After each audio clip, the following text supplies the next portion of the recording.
Second year, big party. What was that like? Oh, it was so much fun. I'll tell you though, it was a lot of work. We started working months ago to get ready to, I wanted to have the show completely turned over so that when people came to see the show in the second year, it wasn't the same material. And that's something that really drives me, is to make sure the show stays fresh and new, and I want people to be able to come back and see the show year after year after year and not get bored. New character? New character. Tell me a little bit. Well, his name is Barry Fabulous, and the inspiration for Barry Fabulous is kind of, we're kind of poking fun at that whole flamboyant, fabulous character like Liberace, you know, where we all kind of know that he's gay, but yet he won't come out and admit it. And so that was kind of the whole idea. He's 2011's version of, or the 21st century's version of Liberace, who is he's incredibly fabulous and wonderful. And since hip hop and rap are such popular venues, he felt that Barry Fabulous feels that he's going to mix the old icons, people like Barbra Streisand, Cher, Judy Garland, and he's going to do them with a rap feel. So I just thought it was something unusual and different. And he's a lot of fun too. Well, Lee was an icon here in Las Vegas. He was very active. Any jealousy among the other characters? Never.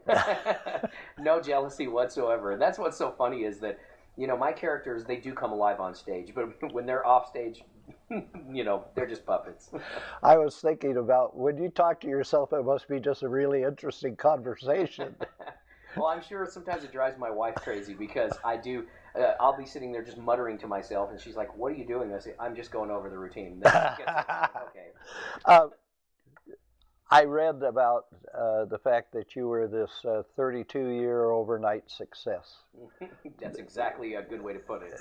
You started off very young, and I love the story that you had to do a report, and you were looking up Valentine's Day or something, and you came across Ventriloquist, and there she wrote. Who captivated you back then? Well, I obviously started getting interested in ventriloquism, so I found this little book in my school library on how to be a ventriloquist, and I checked it out, started working on it. My mom and I went together, and I babysat the kids next door, and then my mom put in half of the cost. It was a $20 puppet at Sears. And I did that. So I started getting fascinated with Edgar Bergen and Paul Winchell and Jimmy Nelson. And then there was this little ventriloquist who was, I think at the time he was 15. And he was from Dallas, and I got to see him perform. His name was Jeff Dunham. I'm sure you've heard of Jeff Dunham. Sure. And he was an unknown back then as well. But I saw him perform, and wow, I was blown away. I just and Jeff even invited me over to his house and kind of gave me a couple of pointers. He taught me how to drink a glass of water while the puppet was humming, and showed me his little workshop where he made his puppets, and it was an amazing experience, but very influential on me. So while Jeff and I are now probably the most famous ventriloquists in the world, without Jeff's influence, I don't know if I'd be here. So I really am appreciative of Jeff. Back in 1972, I bought a professional dummy. I was real dumb, and I bought it, and I played with it for about a month and put it away and kept it for another 20 years, and finally gave it to a young kid that wanted to start off on it. And those were expensive. Those were handmade, human hair. It was very expensive. And you know, it's amazing to me how often I hear the story that people say, I tried it when I was younger. You know, when I was a kid, all I wanted was a ventriloquist puppet, and I just couldn't do it. I mean, it's amazing how many people wanted to, when they were young, be a ventriloquist. And they are very expensive. And when I was young, there was no way I could afford it. So when I was about 15, I think my mom knew that I really did want to do this for a career, because I had devoted myself to it. And when I was about 15, I decided I want to be known as one of the top ventriloquists. When people talk about ventriloquism, I want them to put my name up there with Edgar Bergen and Sherry Lewis and Jimmy Nelson and Paul Winchell.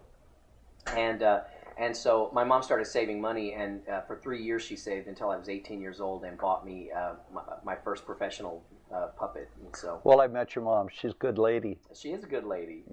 She did. She's very proud of you. She's even better mom. In our town, we have people that are review shows, and they give them ratings and so forth. But those of us who've lived here for a long time know that cabbies tell you whether a show's good or not. And I want you to know that the cabbies say your show at the Mirage is a must-see show. Oh, that's great. I love to hear that. And you know what? My reviewers, to me, that's not what really makes a show. What really makes a show is the audience. And I'm one of these entertainers that I don't feel that I'm one of these, like, I'm an artist and I'll do what I want no matter what. You know, I really do care what my audience thinks and what my audience feels. I feel like my entire career, I owe my career to my audience. I mean, there were times when I didn't have an audience. There were times when I performed for one person and performed for, 5 and 10 people at some horrible little fair in the middle of nowhere, and they had me stuck on the worst stage in the entire fairgrounds. And so here I am in Las Vegas, so I care very, very much what my audience wants. And my goal is to make sure that my audience goes home saying, wow, that was a lot of fun. Well, they always go home having stood to give you a solid round of applause. Let me ask you 2 other quick questions. One is, how do you get these routines? Are you just walking along or brushing your teeth? I like to look, I mean, the inspirations can come from absolutely anywhere, but a lot of times I'll be thinking about what's missing from my show, what's not in my show, and I really started looking and thinking, my show doesn't have any Judy Garland, it doesn't have any Barbra Streisand, it doesn't have any of those big voices, those great iconic diva singers. And then I thought, okay, what kind of a character would do that? And then I started kind of toying around with the idea of a Liberace style character that was fabulous and amazing and just had that spark, that energy.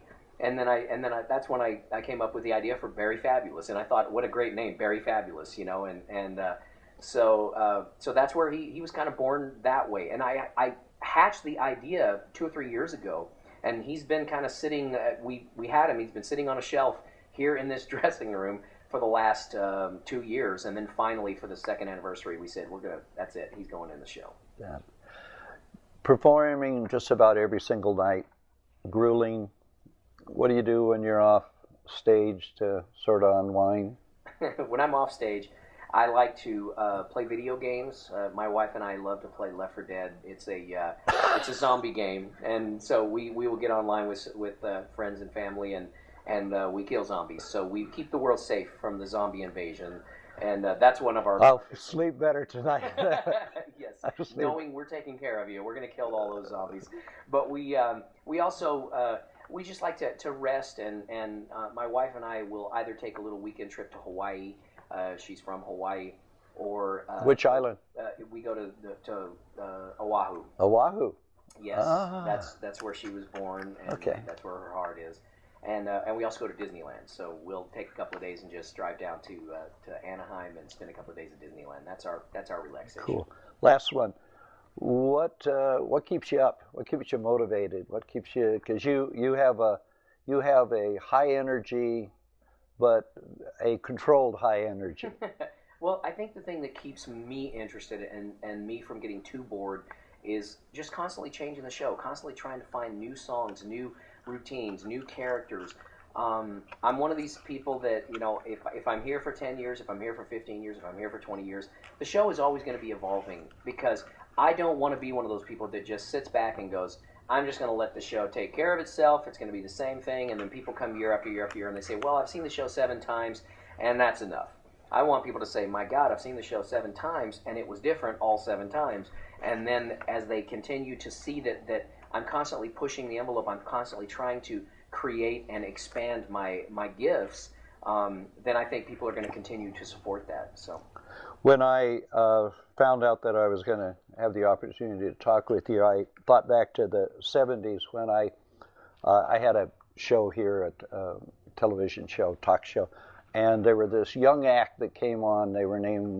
They came on with white tigers, and their name was Siegfried and Roy. And of course, they came here and then were here for so long until the accident.